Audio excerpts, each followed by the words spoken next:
like trying to win a car race. Should be a good one. And as you're driving, saying, hey, make it run better. You could have a posse of waifus. Starting off kind of strangely. Slaying the land. Welcome to the show. This is insanity. Taking a critical look at the gaming news of the week. This info is pretty shocking. Somebody's got to give an answer to this. This is Augmented Reality. You are watching my favorite channel. I've not heard of them. The Triple S League. Enjoy, guys.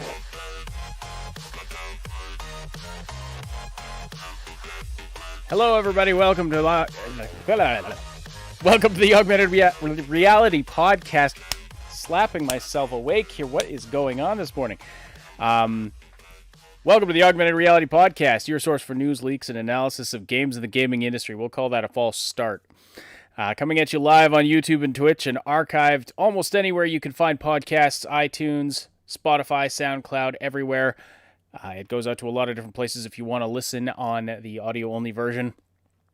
But, of course, we do the live show here on YouTube every Wednesday and Saturday, although we have an update on that we will be talking about momentarily. Anyway, I'm here as always with Cybsidian and Moontag. How are you folks this morning?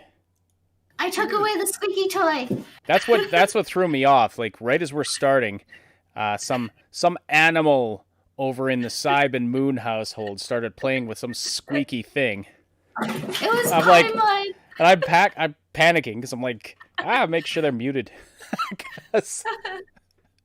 Anyway, welcome to this disaster that we call a show. Glad to see everybody so active in the live chat this morning. Time Bean, haven't seen you in forever on the podcast. Welcome, Wooly Ram, Atomic Stew, Ali. Martin Bacchetti has been waiting for like an hour. So, glad to see you all. Niv, welcome. So, yes, we do have we do have an update / request for input regarding the podcast that we're going to we'll talk about in a little bit, because I just want to let the viewer count tick upward a little bit before we get into that. But anyway, this morning, some interesting stuff to talk about. We're going to be talking about, so Amazon's new MMO, New World, isn't even out yet, and it's already broken, apparently. So we're going to talk about that. The Fallout 76, one of the new Fallout 76 updates is out. CD Projekt Red sales numbers for Cyberpunk 2077, or rather refund numbers. What are they really? And a couple other things as well. So, right on. Moon, do your thing. Oh, hey guys. Yeah, say hi to us and comment in the chat. We'll read and respond to as many as we can throughout. And don't forget to smash that like button. It likes it rough. And it tells us and the algorithm you appreciate this content. And if you haven't already, hit the link in the description below for your invite link to our Discord for more tomfoolery and shenanigans. Tomfoolery and shenanigans. Pulling out the big words. Yep. Yes. I mean, means something a little different in my household. You know what? I'm not going to go there. So, anyway. What is this show? So talk podcast updates, or should we do some news first? News always first. Okay. News first, then we'll do the podcast update thingy. All right. So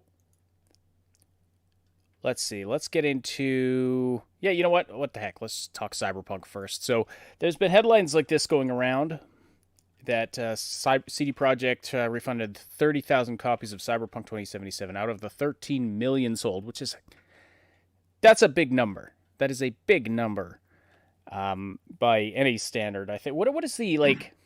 What would you say the average number of copies sold of a AAA game of this sort of budget range? Like, what's the average number that gets sold? Well, anytime you're over 10 million for a AAA release is a good thing. Like, is preferable. And sometimes, 10 million is not enough. Sometimes you need 11 or 12 or 13. EA's pulled the plug on stuff before because it only sold 10 million instead of selling 15 million. So stuff like that is literally quite common. So yeah. All right. So for a studio of CD Projekt's size, though, like, does this? Anyway, it seems like a lot, and they've made a ton of money from this game. Regardless of Mhm. despite the very, very rocky launch and some other issues, they've definitely made a ton of money. We went through the numbers in a very recent podcast, but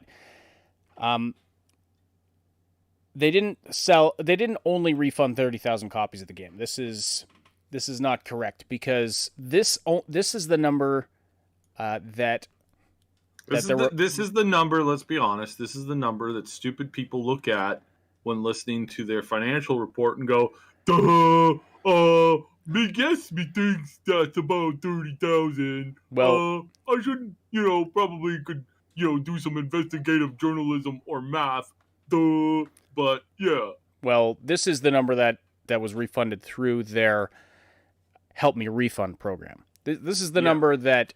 Let's quickly explain what that was. Yeah. That was the company saying, hey, if you can't get a refund through the Xbox store, through the PlayStation store, through your local,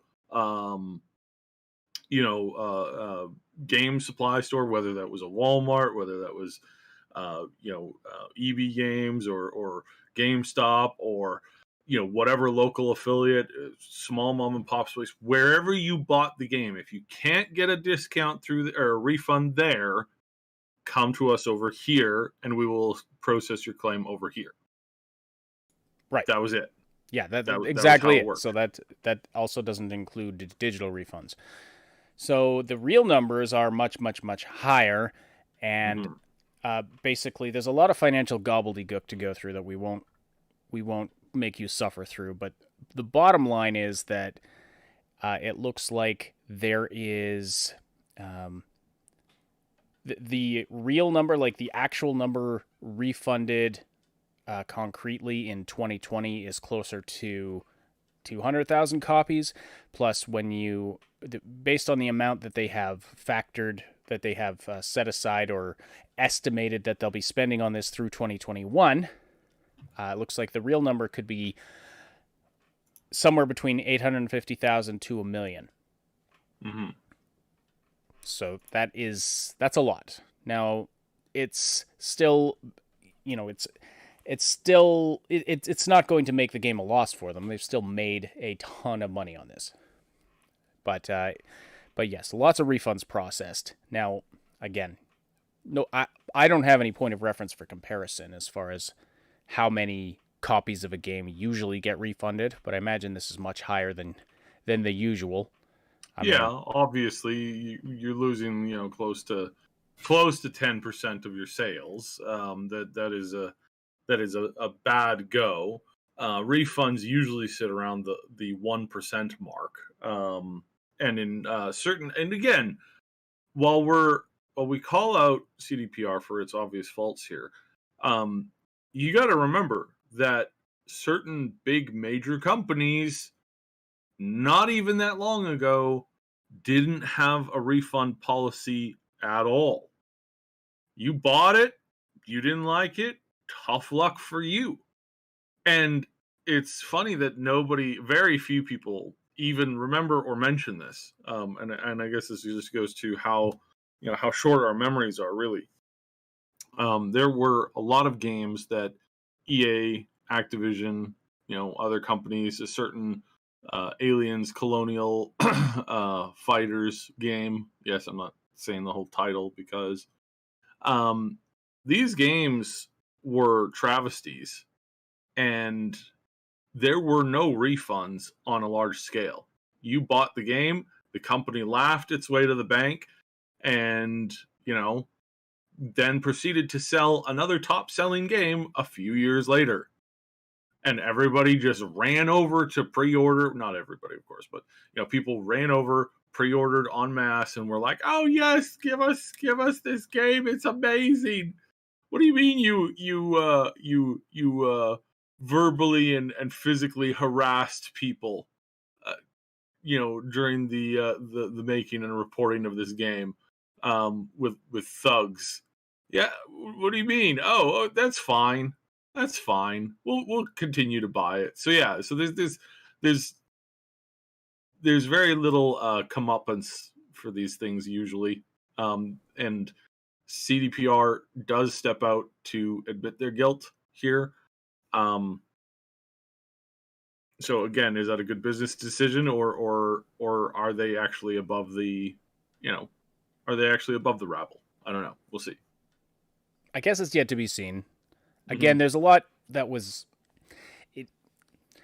I tend to try not to attribute to malice what can be attributed to incompetence, and whereas they made a lot of mistakes.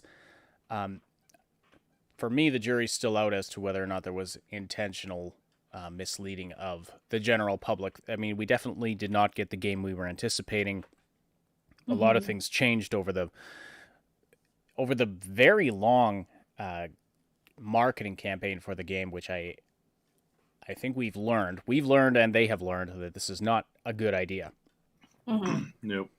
And if you do it, at least deliver what you're promising on. At least, don't part way through your marketing campaign, decide you're going to change directions and, bring in John Wick. So Timing asks, do we know their total profits, though? Counting refunds? Well, I don't know that we have an exact number, but I believe we have the... Okay, this chart here is numbers fueled by... or this is GOG.com, fueled by Cyberpunk release. Let's see here. I don't know what... Is this money on the side or what? Anyway, they made serious bank. Like they... Oh yeah, this is the chart here. So 2015, this is the release of... You can't see my cursor, but in the center here of this chart is 2015, the release of The Witcher 3. So that was the total that they made. The yellow is their costs and expenses. The white is their net profit. That's when The Witcher 3 launched, and as you can see, they've about tripled that almost in 2020 with Cyberpunk 2077. So there we go. So yes. Anyway, I mean, so despite a lot of despite a lot of refunds, they've done very, very, very well. They've earned more. Like their profits in 2020 are higher than, their net income for any other year previously. So that tells you how well they did. Mm-hmm. Yeah. Yep. Time Bean says nothing worse than unlabeled axes. No, she says unlabeled axes. I know, man. I hate it when I go out to the shed and there's no label on my axe. It's like, what is this thing? Spoken like a true science teacher there. Is it rude to call a university professor a teacher? They're still teachers. Point of here, yeah. Semantics. Chat debate. Once you've got your PhD, is it demeaning to call you a teacher? Now, I shouldn't. My wife's a teacher, so I probably shouldn't go there. Timing says, no, I am a teacher. Yes, you are a teacher. But, I don't know. Like in high school, you're like, oh, this is my teacher. But then you get to college, university. Oh, this is my professor. I don't know. It seems to me a thing. Call you doctor. Okay, Dr. Bean. All right. So that's all for Cyberpunk for today. I don't want to dwell on any more cyberpunkness.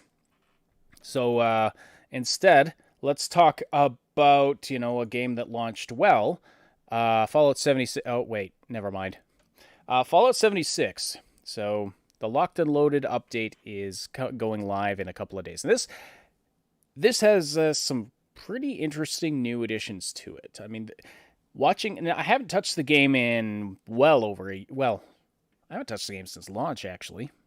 And that was, 2018?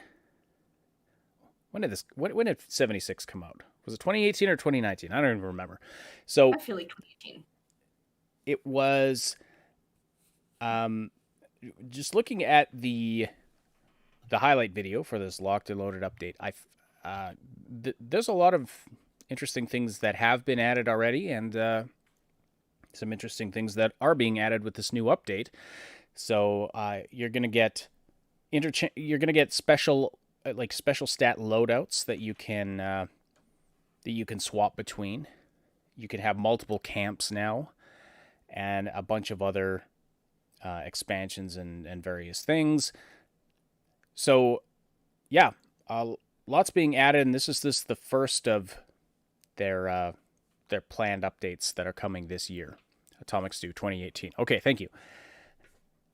I thought it doesn't seem like that long ago. Yeah, it was October 2018. It doesn't seem like it was that long ago.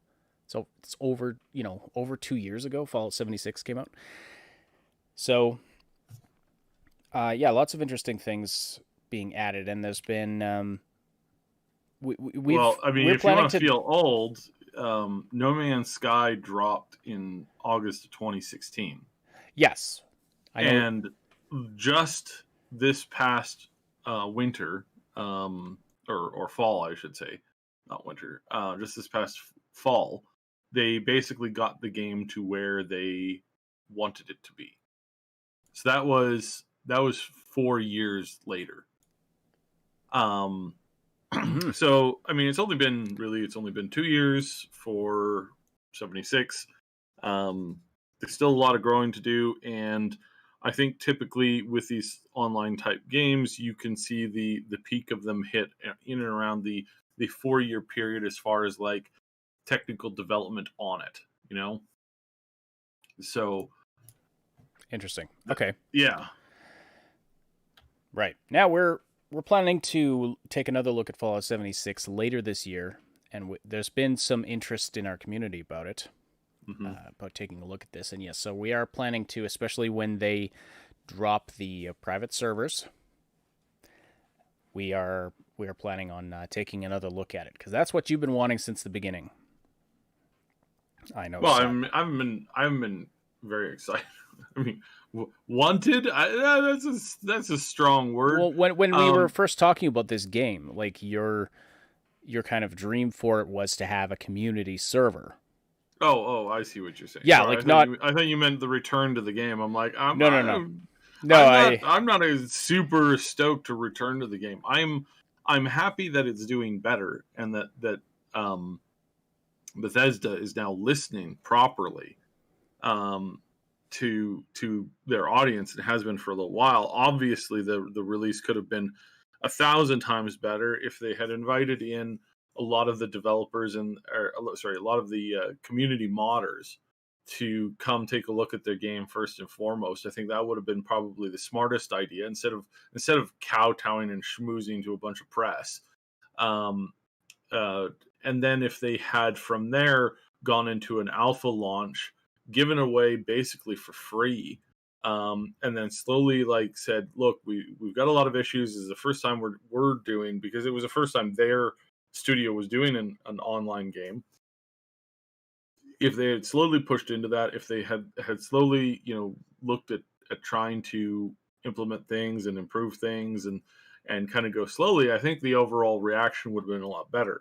But this isn't the first game company, considering we just talked about one, that doubled down on a whole bunch of concepts that had been completely unproven as far as their community went.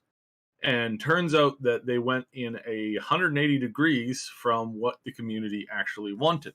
What the community wanted in Fallout 76 was a co-op experience that didn't feature heavy PvP, that didn't feature stuff like that. And again, they did find some minor success in doing a kind of like a Fortnite style thing where it's like you had it was just a bloodbath thing and you loaded into it. And if they had gone at this stuff individually and in a better way, it would have been so much better. But so much of the time they've been banging their head against the wall.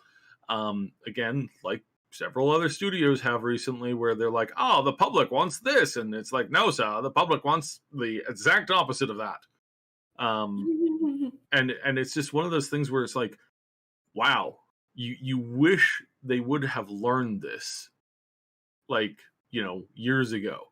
And this is one of the reasons why, I think the new format of game releases should include not all of them, but more of them, especially for anything like online-ish, go about it the way that Larian is doing, because it just seems to be better when you actually listen.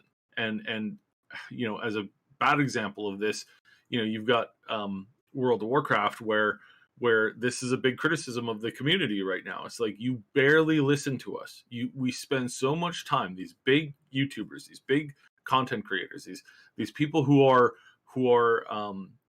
they're massive. Asmongold is massive. Bellular is huge. And they're trying to tell this company what their fans want through deduction, reasoning, knowing the community, being involved in the super tight, close level where they walk through it. They describe what's fun, what's not fun, what should be focused on, what should not be focused on. And then you have a bunch of developers who go, yeah, I'm not really interested in hearing that from a non-professional, and it's hypocritical.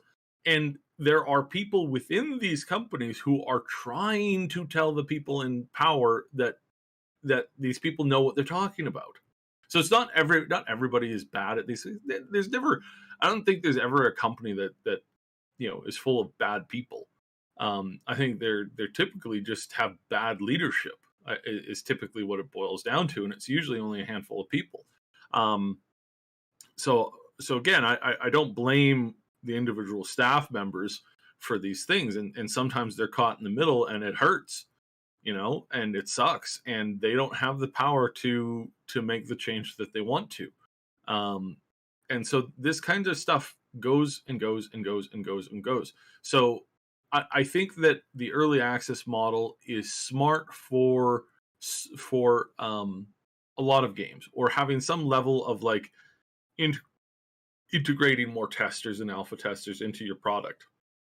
I think that's a good idea, because with a major caveat of actually listening to your player base. Again, there's a lot of companies who open the doors early. People come in, they go, wow, this is a huge problem. And the person sits there and goes, yeah, so what? It's going to launch this way. But we're not actually interested in taking your feedback on this. There are companies that do that, and it's stupid, like arrogant and stupid. So yeah, not a great idea, honestly.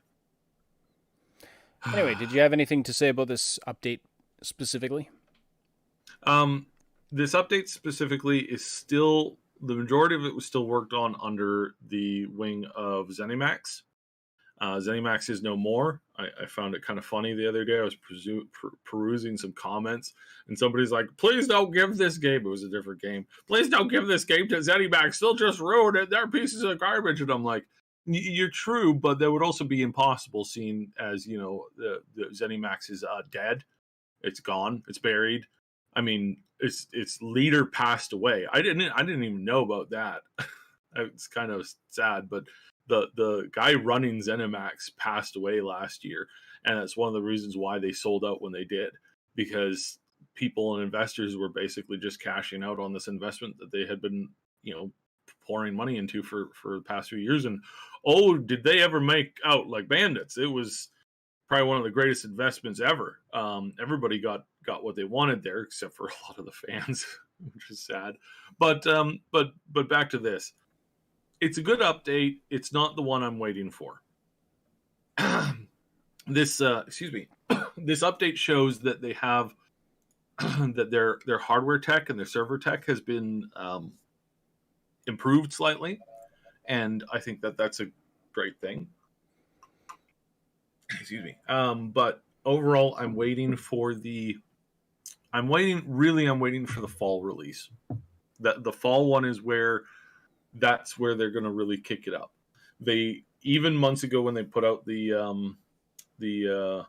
roadmap, they knew that what this and the summer patch was going to bring, and it's really going to focus heavily around the Brotherhood stories and kind of giving a completion hat to that. And then their next patch after that, their next major release, is going to be heavily focused around the individual servers, and then the one after that is going to introduce the alien arc beginning. And so that's probably going to go for about a year, I would imagine, or like judging based off of how they've been running their content, I suspect a year. After that, I suspect that we may get a return to the Enclave. So yeah, that's going to be interesting. So all in all, what I think is going to be the key here is what we're going to see when it comes to the fall and the winter release of this. So I know that's a couple months away, half a year away at the very least, and we don't know what's in that stuff because they didn't really elaborate much on that. And I think that was due to the fact that they were in the middle of the sale. And so now that it's out, basically they're getting a little bit more staff, they're getting more aid, they're getting more assistance, and that's when I think we're going to see the server tech. So now you got to think about this. The same people who run the Minecraft servers that you can buy and rent and whatnot, these are the same people who are now going to be instrumental in helping 76 redevelop their servers for use. So my fingers are crossed that we get a really good Microsoft presence that comes in and says, okay, here's what we're going to do. We're going to open up the options incredibly big. We're going to allow personal develop mods.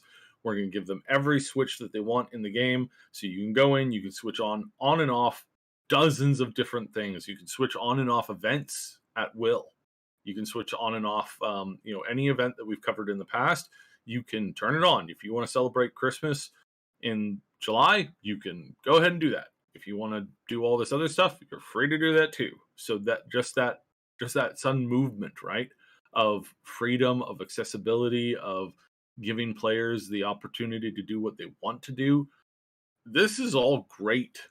Really is. This is all really, really great. And I'm hoping that it works out that way. I'm hoping it's not another flop. But again, these are tried and true teams, and I suspect strongly that they're coming in to help.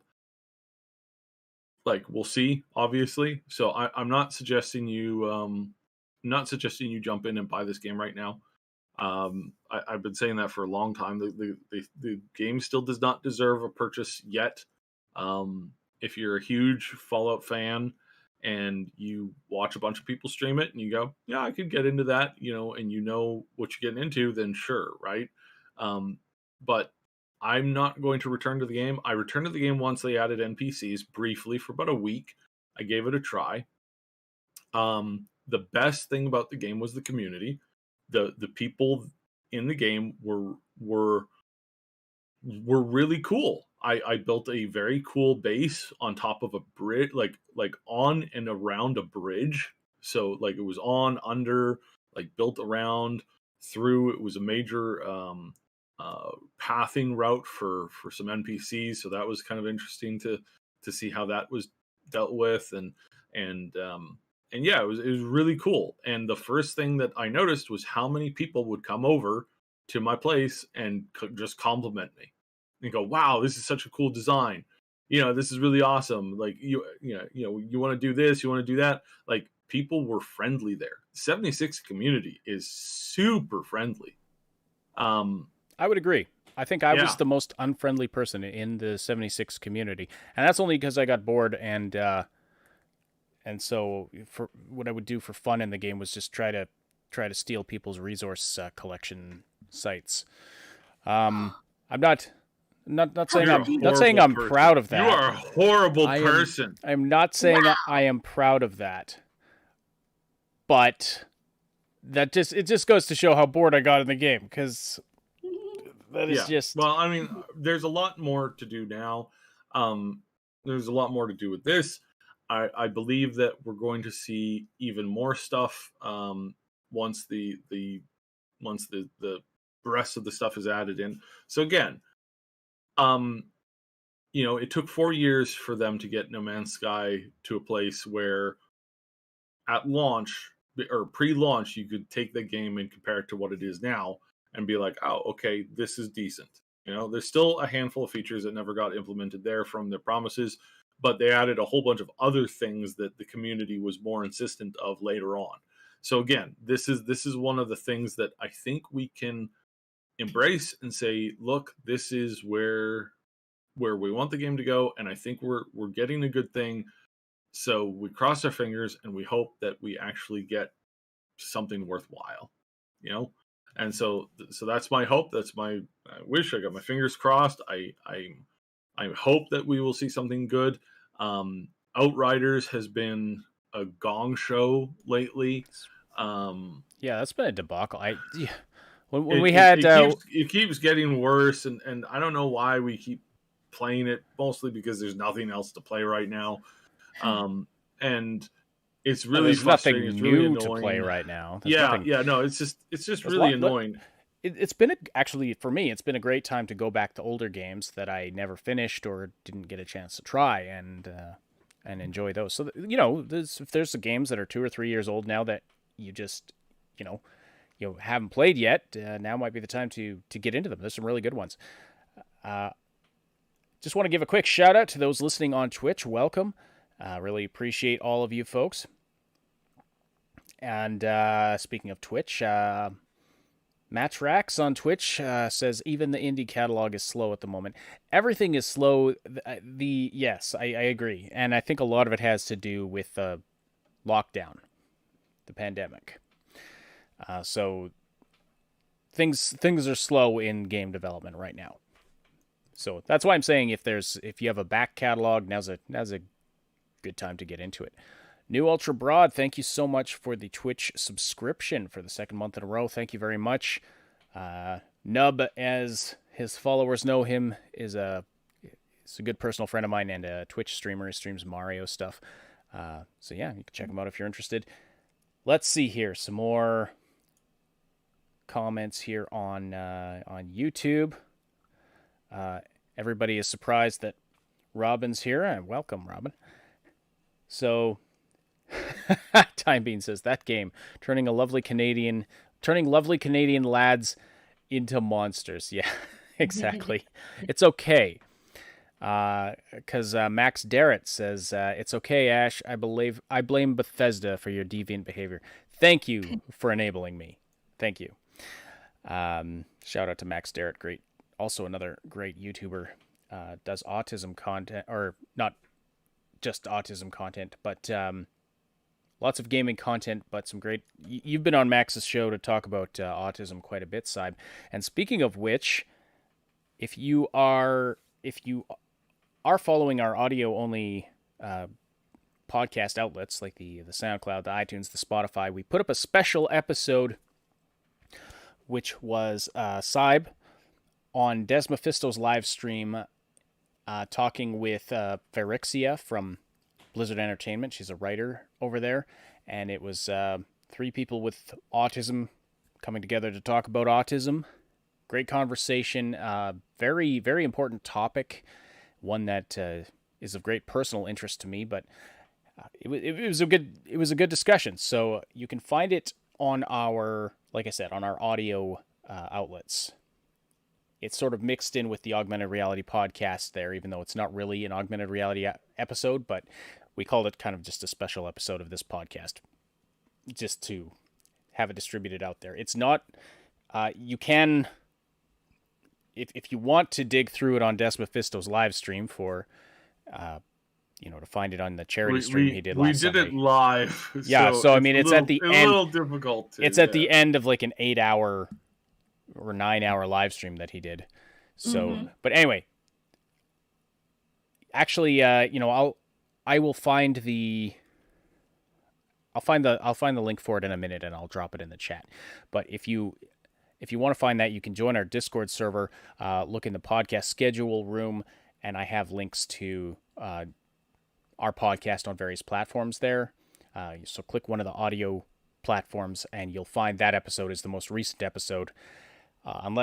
Actually, it'll be the second most recent after I upload this very episode that we're doing right now later today. But anyway, you can find it there if you're interested in it, and I think it was a great conversation. You guys talked about autism a lot, but also, of course, you had 3 massive WoW fans, and one of whom works for Blizzard in the World of Warcraft department. So there was lots of World of Warcraft talk there too. So there you go.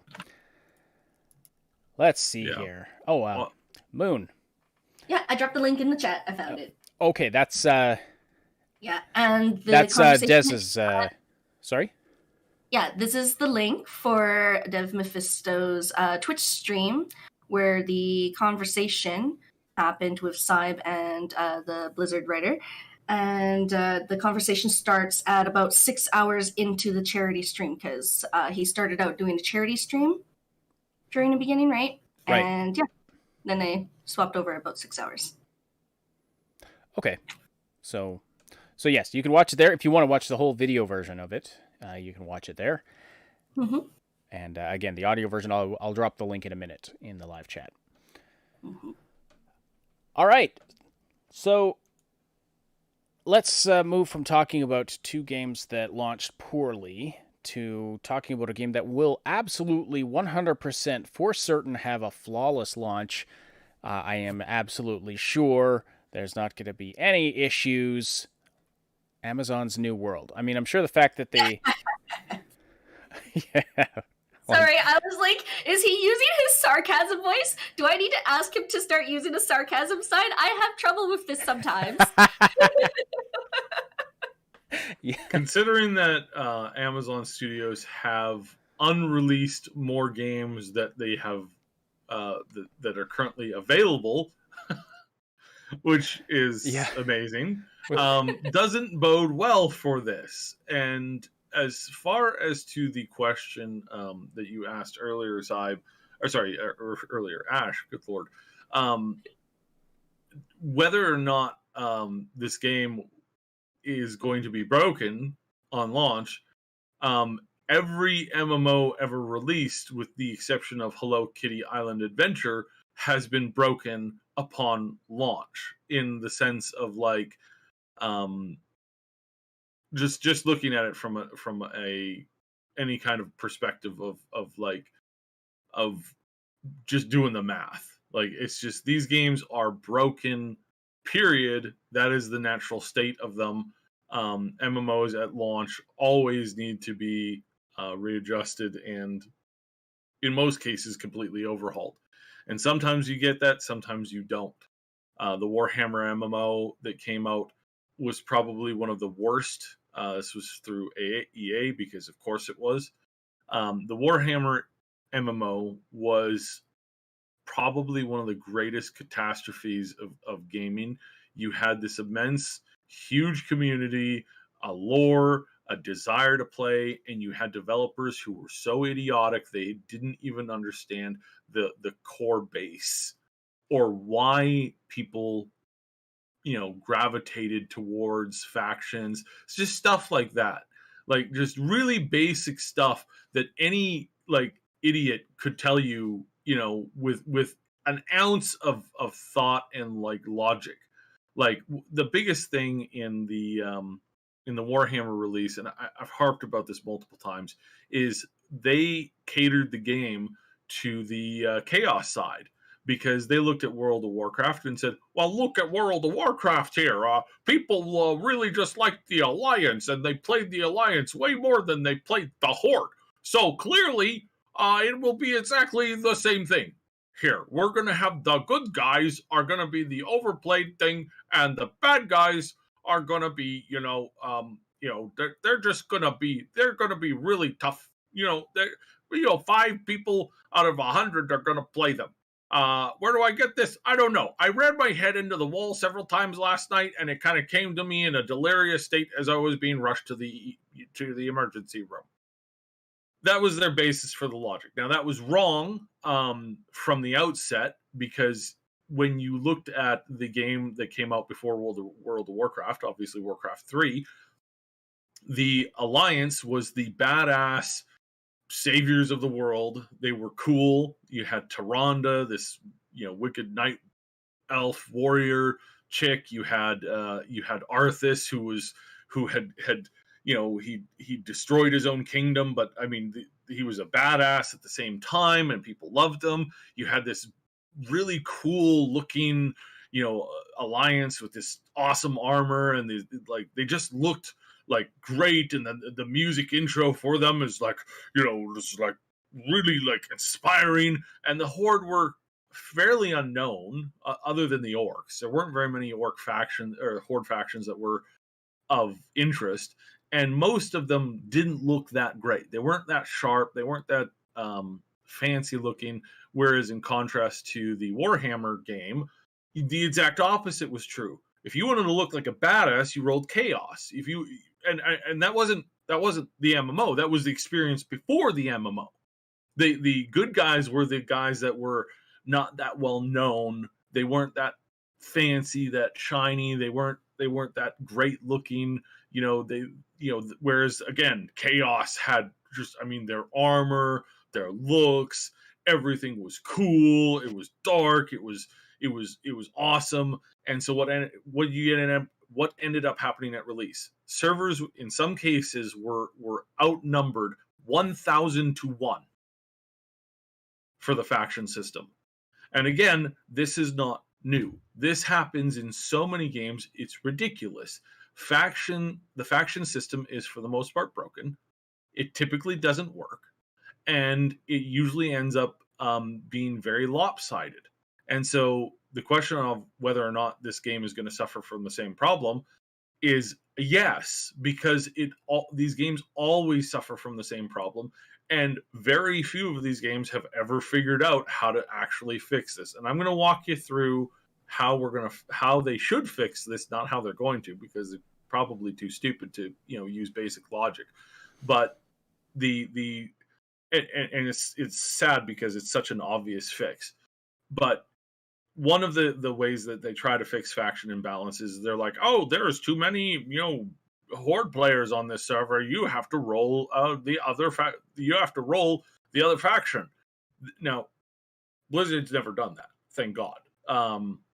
But other games have, and they said too many players are rolling on this faction. You have to roll a different faction. So typically, what ends up happening is somebody rolls a character on that server on the opposite faction, levels it up like a few levels, then they basically unlock the right, because that's now their home server, to roll another character. So then they immediately roll on the other faction as their friends have done, and they're now inside the game. And all you've done is artificially inflate the number of players on faction B when everybody wants to play on faction A. Now this is even worse for Amazon's MMO, because they are incorporating 3 factions into the system. So Ash, you played darn it, what's that Fall Guys a lot, right? I played it a fair bit when it first came out, yeah. Ash, are you there? Yeah. Did we lose Ash? He's probably sleeping or no, I'm here. Or something. I am here. Ash played a lot of. Why the heck can he not hear me? Fall Guys, and in Fall Guys, typically what you had is that when you got into the 3v3 teams, you'd have like red, red, blue, and then yellow. Oh, we can hear Ash, but I can't. That means my headphones are dead, and I didn't even realize it. Oh my goodness. Okay, duct tape production over here. Yeah, there we go. Now you I can hear me now. All okay. Right. Anyway, yes, I did play Fall Guys quite a bit when it first came out. Yeah. It's a great game for the kids to watch.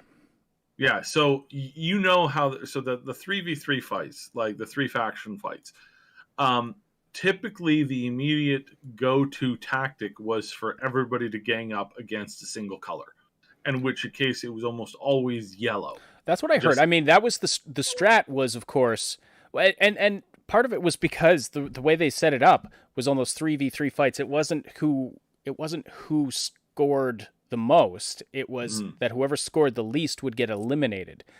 Yes. So two all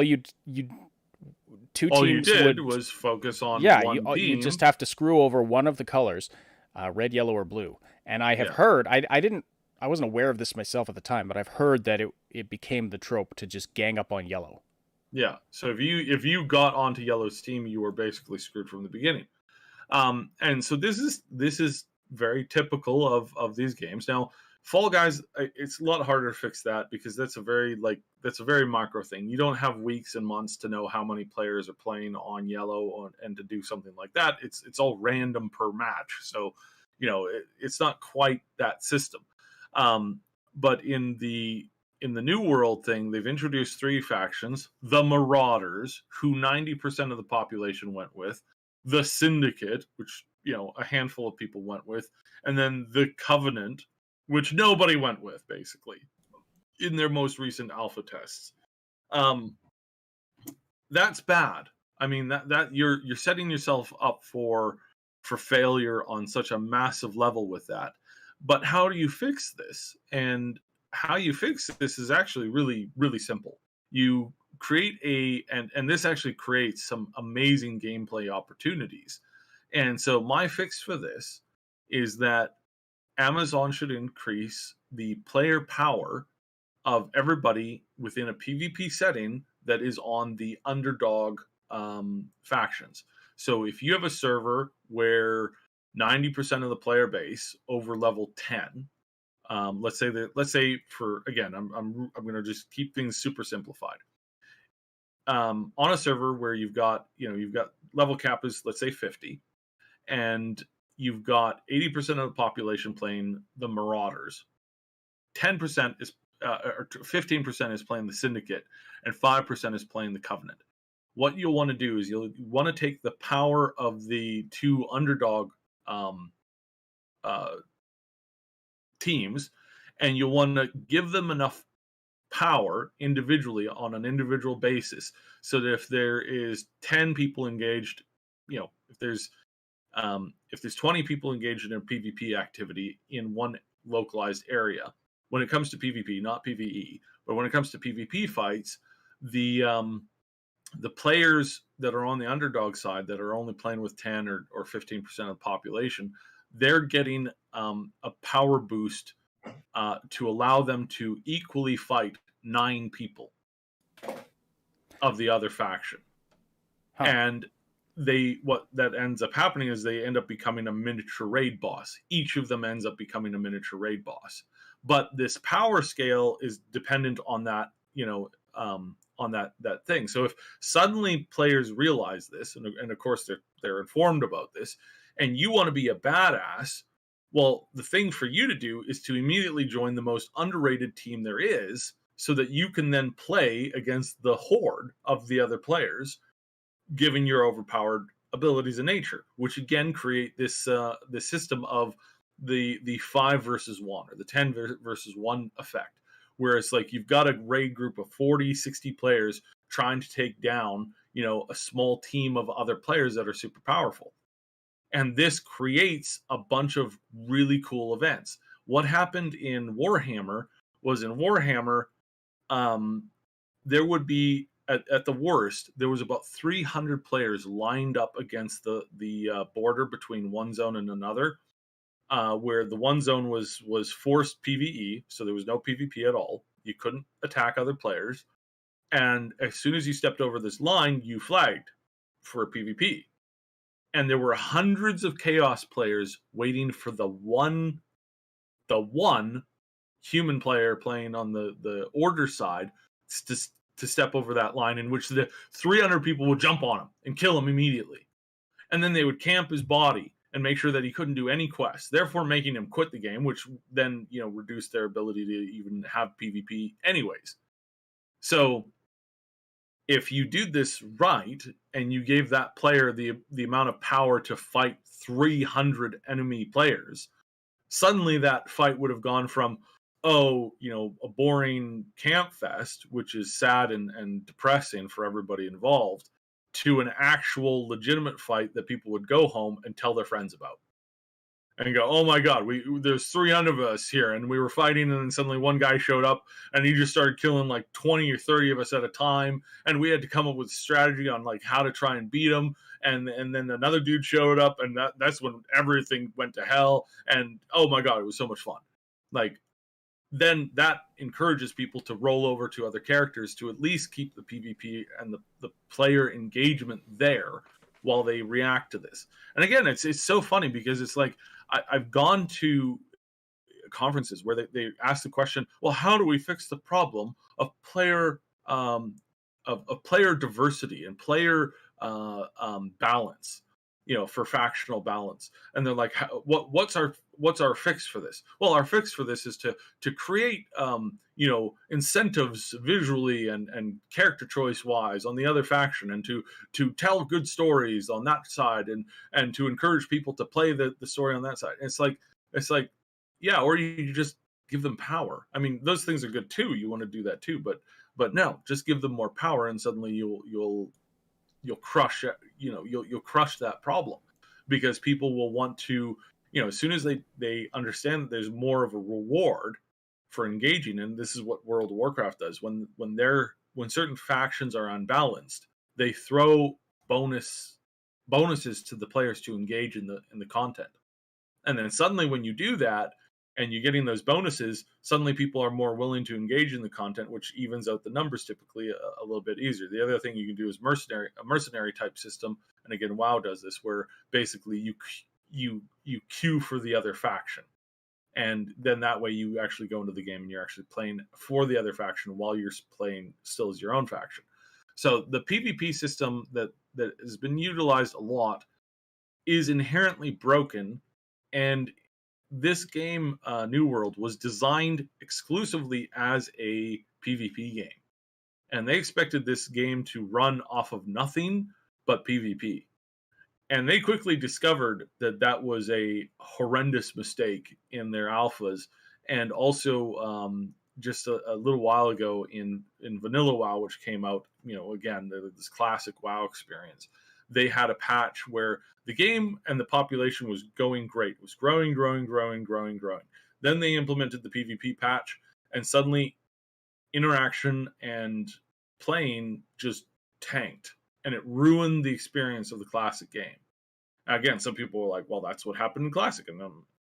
And yeah, that's true. But in this case, it ruined the experience, because when you force that PvP to be on all the time and you do it that way, it really gets to some people, and some people just can't play the game anymore. There's a lot of streamers who just couldn't play because they're being hunted down by 50 stream snipers. So yeah, is there a problem with this game? Of course there is. It's an MMO. Is it going to be good? I doubt it. It's an MMO. We haven't had a good MMO release, I mean, basically since WoW. I mean, really, that's what it goes back to. There's been no WoW killer that's ever showed up. There's been no interaction. The best online experience you could probably draw to is a bunch of like a PUBG, Fortnite, that kind of stuff, where that stuff has become popular for time period. I mean, even League of Legends, Dota, that kind of stuff. Those things have been popular, but those aren't a persistent, like, constant online universe.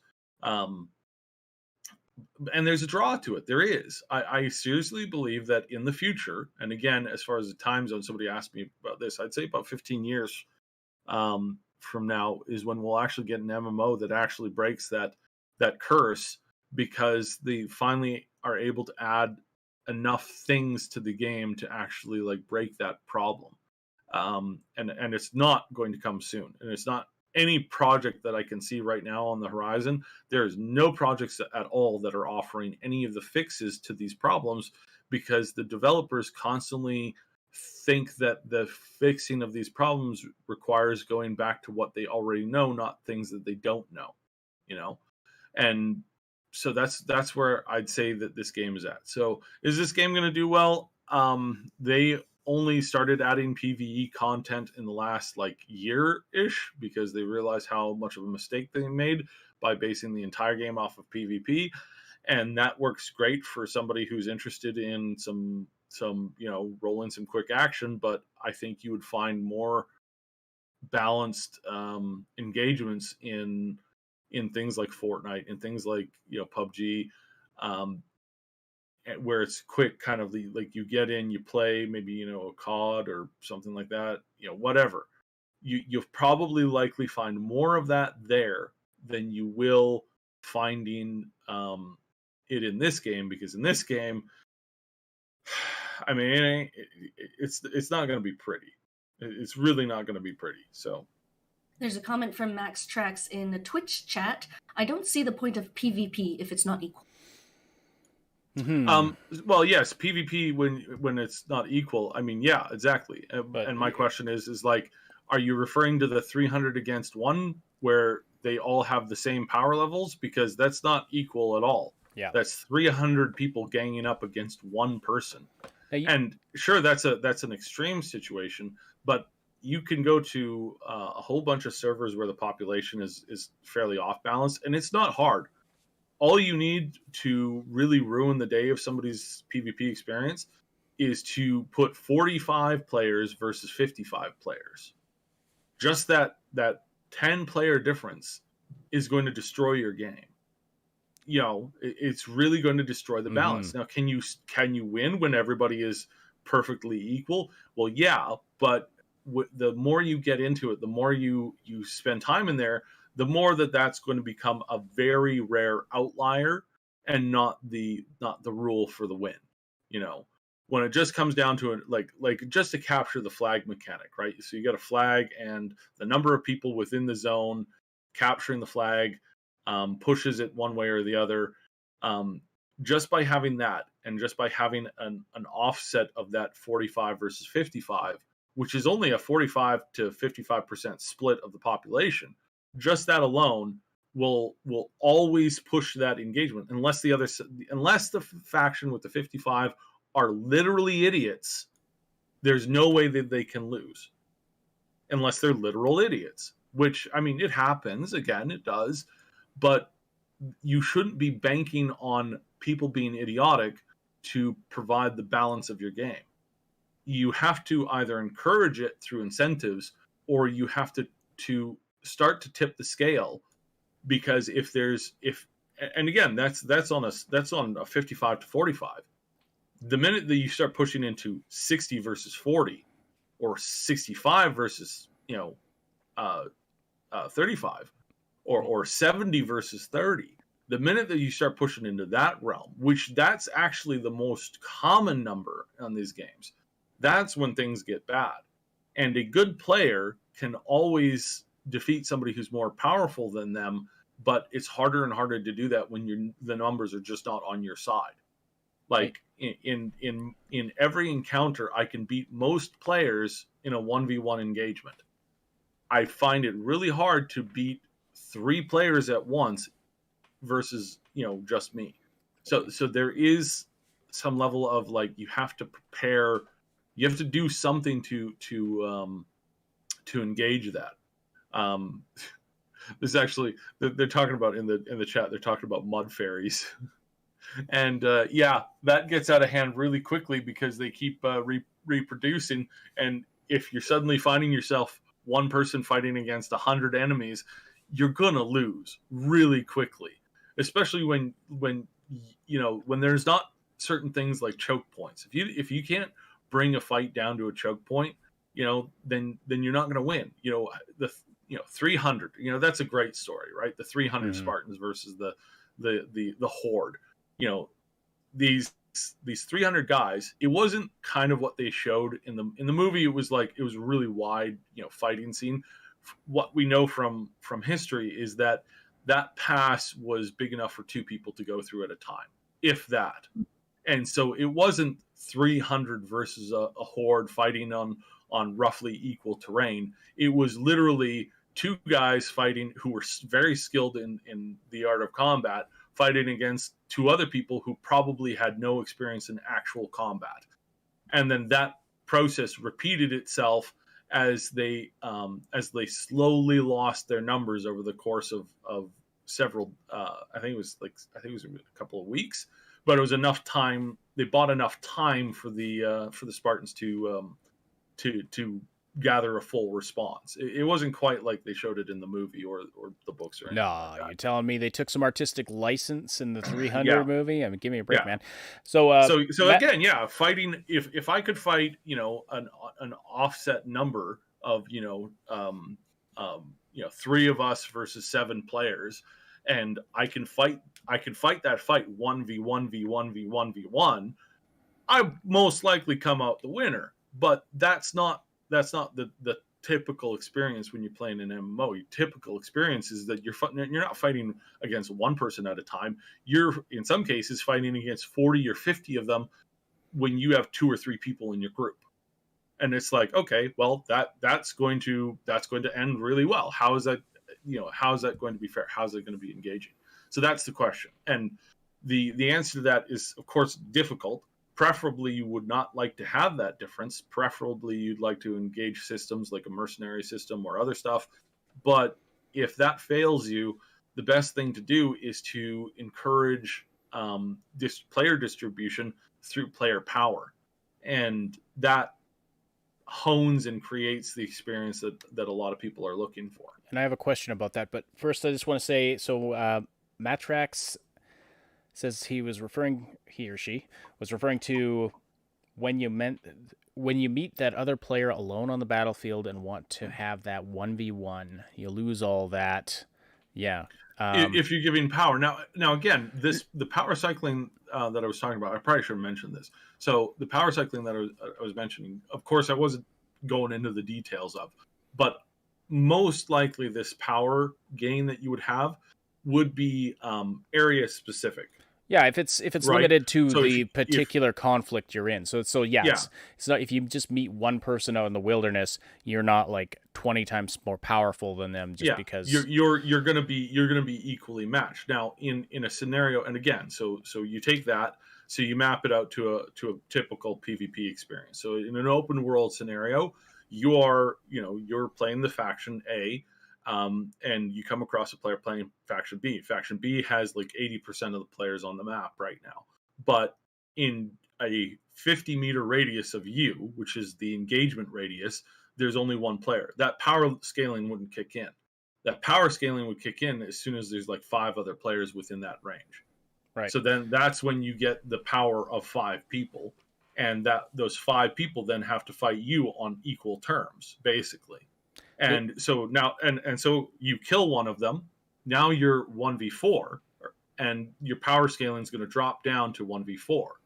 1v3 is going to drop down to 1v3. Well, except that you've taken damage from 5 people before you killed the one. So again, maybe, like I said, the scaling of the system is a little tricky to pull off, but in certain engagements, so in most PvP engagements, in most battlegrounds, right? The player's just rezzing.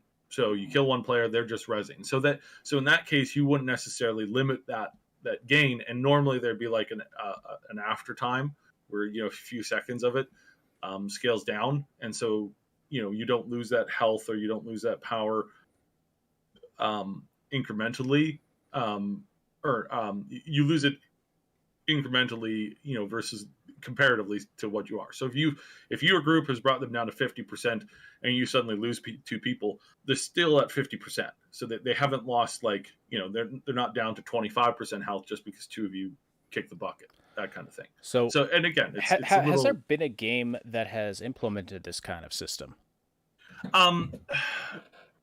There's been places where they've tried it and it's usually worked really, really well, but for some reason they get a lot of complaints from the bigger population going, why does population, B have so much power? I mean, there's only 100 of us versus 10 of them. It's unfair. And then you have 100 people whining and complaining, instead of just re-rolling, right?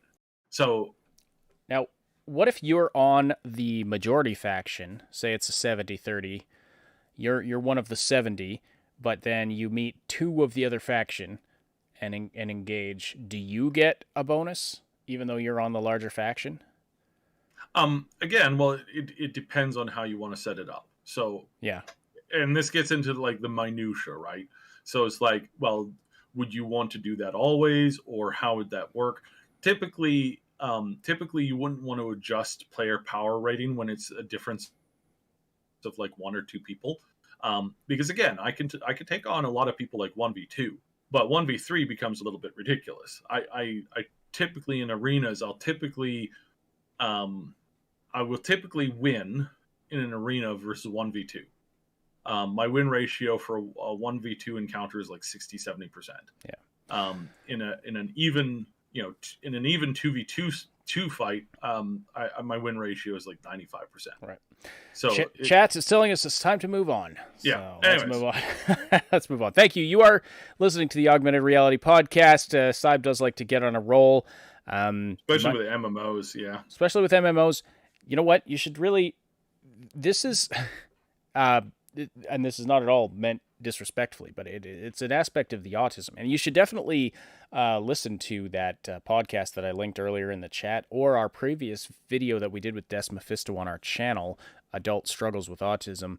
If you wonder why Cyb is so verbose and carries on forever and ever, it's part of it. You know, it's just that's part of that whole situation. So it's very helpful to learn about these things, honestly. All right, so a couple other small stories we might get to, but first we should talk about, well, first I want to plug the Discord server, say join our Discord community. It's a great place. You can find the link in the description below, whether you're listening on Twitch or on YouTube, or after the fact on any of our audio-only platforms, Spotify, iTunes, wherever you're listening. We appreciate that. And yeah, you can join our Discord community. It's a great place. You can talk about all sorts of things there. And one of the things that, you know, we've been talking to people in our community, trying to find out what they most value about being part of the Triple S Legion, as they have dubbed themselves. We didn't come up with that name. It was the community that came up with that name. And that was a very cool moment when that happened, because we finally had our, you know, lots of online, content creators, you know, they have special names for their communities and followers and whatnot. And so we finally had one of those. We've been talking to people in our Legion to find out what they most value about our content, what they most value about the Triple S League, you know, for the Patreon supporters. Why are you Patreon supporters? Why do you choose to support this ridiculous endeavor that we took on financially? And the number one thing that you value is the community. And other things include the comedy that we do, the community input in things like the live podcast. But it all kind of centers around community, because, you know, whether it's you're laughing together or we're talking about topics that we enjoy, gaming together. There's been a lot of that happening on the server. Community seems to be at the center of it all. And so we have been talking, Cyb and Moon and I, about how we can bring more of a community focus, how we can improve what we're doing as far as live streams, as far as podcasts, as far as content in general. And like the strict news approach is not working the best right now. So we are looking at changing things up a bit. Now, of course, we're not going to stop talking about current events and relevant news as far as the gaming industry, but we are looking at potentially changing the format of how we do things. And we want to start, we're going to continue doing regular live streams, but they might start looking differently. And we want some input from our community, all of you, on how and what you would enjoy seeing as far as a live stream, sort of, say, in this Saturday morning time slot, but that might look a little different. That might incorporate some live gameplay, some live artwork from our beautiful Moontag, who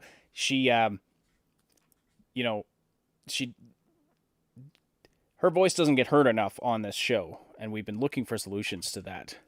But we've been wanting to get her talking more. And she reads out chat comments and things like that, but she's a wonderful artist and has been wanting to get into doing live artwork. So we're looking at potentially a more community-focused show that incorporates not just news, but actually, live gameplay, live artwork, interaction, community, or viewer-directed topics. So maybe not coming in with, like, we'd probably have some topics set to talk about if there's nothing else, but, community-directed conversation, let's put it that way, and turn it into more of a a community hangout time. Did I describe that well? I think so. So Yeah. we're still formulating this idea, and Mhm. we would like your input. So please go to the feedback channel on the Discord server and let us know what you think. We're going to do more conversations with especially, those of you who are Patreon supporters, subscribers, or, channel members, etc. But with everybody, we're interested in hearing everybody, because it's not just the, those of you who, support us financially directly. We certainly very much appreciate that. Those of you who can't, we don't devalue you at all, whether you're not able to, or, it doesn't matter. That's not what's important, really. It's, we value the input from everyone in our community. So yes, Notional wants us to ban Notional. What? Right. I was reading that in the chat too. These characters. So These yes, peeps. yeah, we've got some fantastic people, and so yeah, the current idea that we're playing with is to start using face cams, at least myself and Moon, have some live artwork, some live gameplay, and just talk about whatever's going on, whatever you're interested in the gaming industry, for a couple of hours on Saturday morning. And so it might not be called augmented reality anymore. We'd not necessarily be, doing away with the augmented reality podcast entirely, because we do have our 2 podcast slots that we have during the week. Mm-hmm. We'd end up probably covering more news as it happened, through like pre-recorded videos. And then shifting the Saturday show to be more community central. Mm-hmm. There's a lot of community games and a lot of community experiences that we really want to double down on. We want to have more, tabletop experiences. We want to have more D&D type experiences with you guys, and I think that stuff is more would be far more entertaining and far more ready for everybody to engage in if we could do that on the main channel with a little bit more of a reach, and then focusing on the games that we normally would cover over there anyways, and then switching, keeping the podcast channel mostly focused on the news and the podcasts, emergency episodes, regular episodes, pre-recorded content covering actual news stuff. Just because mixing news and gaming guides, reviews, and gaming centric content probably wasn't the best thing to do as far as the algorithm goes, because the algorithm can only count to 2. And we were throwing 3 things in at once, and it could never count more than 2. In some cases, it doesn't even count more than 1. The number of effective hashtags that you're using is limited to the first 2 that you have. Basically, YouTube doesn't even allow more than 3. So it's that kind of a system where we're trying to put so much into the main channel. We were constantly running into issues because YouTube's algorithm was constantly bouncing back between, I don't know what you guys are doing. Are you guys doing news? Are you doing games? Or are you doing, comedy? I don't understand. It's too difficult for my wee tiny little supercomputer brain. Oh no. Right. So, yeah. We want to hear if you have any ideas. Like I said, we're formulating this idea. Not sure when we would make the switch, but probably pretty soon. Like I said, we'd still cover news content, but in a more casual, conversational way. Mm-hmm. Mm-hmm. Yeah, and that would allow us to get a lot more feedback from you guys directly, especially if we're popping in to do a more community minded game. And again, one of the things I'm super excited for is covering more Baldur's Gate content in the form of community member engagement. And so one of the things that we're really excited for is you guys go, for those of you playing Baldur's Gate, get your favorite character ready, because what we're going to do is we're going to start certain encounters with the group of us. So it's going to be one or two of us, and then maybe one or two of you guys, and we're going to have basically a limited experience. We're not going to be doing a whole playthrough. We're just going to be playing through an experience, and depending on how quickly we beat it, the next time we may double down on some self-imposed limitations, such as no armor or no weapons, or things like that, to kind of mix up the difficulty a little bit, because there's some encounters that'll be pretty easy if we're all at level 4 and we've all got some really great armor and outfits and stuff like that. But if you can only bring one item to the table, that's going to make things a little bit more interesting. That's going to make heals a little bit more interesting. That's going to mix up some stuff. We might try banning a particular particular spell or particular effect, something like that, and seeing where that goes, and seeing the hilarity that ensues when we agree to go into an encounter and we're only limiting ourselves to strictly being able to make the worst possible comments in the NPC interactions. So all kinds of stuff. And Baldur's Gate, I think, is one of these things where it's like, I really like tabletop. Of course, most people haven't been able to play tabletop in a long time, and there's still not very many amazing tabletop experience tools at our disposal as players, as community people. Wizards of the Coast have really let that slide for years and years and years, not giving players an ability to play a round of tabletop with a virtual map. It's just not something that they've ever really considered doing up until Baldur's Gate here. So I think we're gonna get some really great stuff going into the future here. Mm-hmm. So yeah, some ideas for the live content. Like I said, we want to keep this going. We just want to make it better. So yeah, we don't want to end what we're doing here on Saturday mornings. We just want to sort of change it, make it better, move it back to the main channel. I mean, the move over to this new channel has come with a financial hit, and I mean, eventually we'll be able to monetize the podcast channel, but it's definitely, that's a ways off yet. So, yeah, it's one of these shifts we have to make to sort of stay fresh and relevant, as we have multiple times. But we really, like, I've got to tell you, through this whole tumultuous thing, Cyberpunk was not it didn't go the way we were hoping as far as content creation.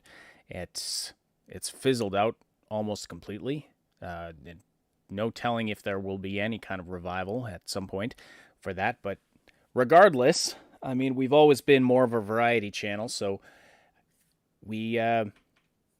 Speaking of variety, there's comments in the chat about Baldur's Gate. I'm really looking forward to that personally. Mm-hmm. What was it? There was a comment down there. What was it? Time Bean says, Druid is mine. Morph into a wolf and eat enemy liver while Cyb does the hard work. Yeah.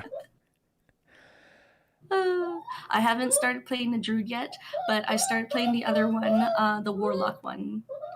Heck, what was I hear it? a Paimon. Yes, Paimon's like, pay attention to me, please. I hear somebody.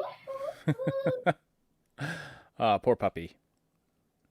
Yeah, what I was going to say, though, is that after the flop that was Cyberpunk content, like, the game wasn't a flop, obviously, but the content has not done as well as we were hoping. But it's the community, especially on Discord, that has kept my hopes up here. So definitely appreciate all of you very, very much.